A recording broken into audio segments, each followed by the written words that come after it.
If you've been told you have arthritis and that you just have to live with it, I want you to hear something different today because arthritis affects millions of Americans. It's one of the most common reasons why people come through our doors here at LifeWorks Integrative Health.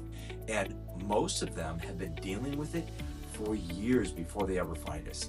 You see, what most people get wrong about arthritis is they think it's just wear and tear. They think it's inevitable. They think that their only options are anti-inflammatories, cortisone shots, or eventually even surgery. And they're not entirely wrong, but they're also not given all the options either.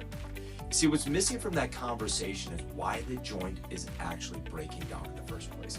Whether anything can be done to either slow that process down or address it early. See, conventional treatments tend to just focus on the pain signals.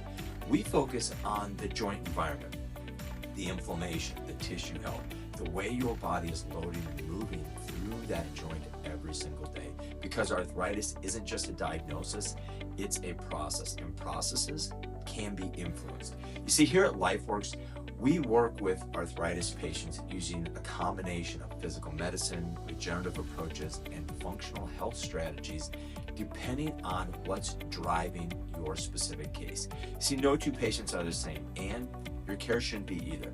So if you're living with arthritis and you want to explore other options and what else is out there, give us a call. Go to our contact us page, send us a message. We'd love to be able to have a conversation with you and see what we can do to help get you to the next level and start preventing arthritis before it gets to the point where you need some invasive procedure.